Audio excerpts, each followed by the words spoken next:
untuk memastikan keselarasan pada produksi ternak.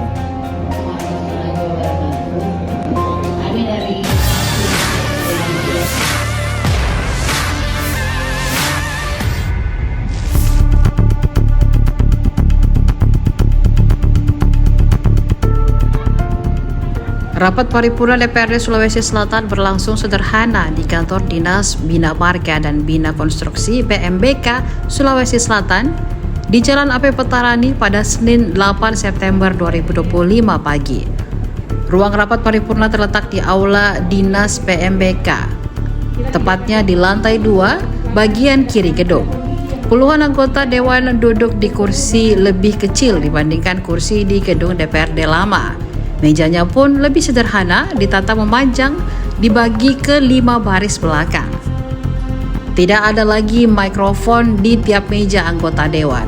Terdapat 6 AC floor standing, 2 AC tepat di area samping pimpinan, 2 bagian tengah ruangan, 2 lainnya di sudut belakang. Tidak ada LED Videotron seperti di gedung lama DPRD Sulawesi Selatan. Hanya ada screen proyektor berwarna putih di sisi kiri dan kanan meja utama. Sementara di balik meja pimpinan dibentangkan spanduk bertuliskan rapat paripurna. Setiap anggota dewan mendapatkan 1 box kue dan sebotol air minum.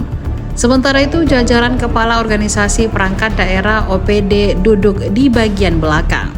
Mereka hanya mendapatkan kursi tanpa meja. Jajaran kepala dinas duduk berjejer 3 shelf. Pasca kebakaran, inilah momen pertama kalinya DPRD Sulsel menggelar rapat paripurna. Gubernur Sulawesi Selatan Andi Sudirman Sulaiman mengaku pemerintahan tetap harus berjalan. Rapat paripurna di luar gedung DPRD Sulsel dinilai biasa saja. Ya, kita mengusulkan sesuai dengan hasil hitungan kita ya, dan kita sudah ajukan ke Kementerian PU. Udah. Kira-kira ada kapan akan diperbaiki atau dibangun ulang? Dimulai pembangunan. Kan dari Kementerian sudah bacakan beritanya, kan? Ya, insya Allah mudah-mudahan sesuai apa yang disampaikan. Tapi itu kan masih secara berita yang tak baca ya. Kita tunggu saja hasil balasan suratnya. Apakah akan disiapkan juga APBD untuk membangun ulang? Enggak, kita sudah hitung yang sudah masuk semua, kan di cover di Kementerian. Yang diperbangun kita ajukan 233. Download Tribun X sekarang, menghadirkan lokal menjadi Indonesia.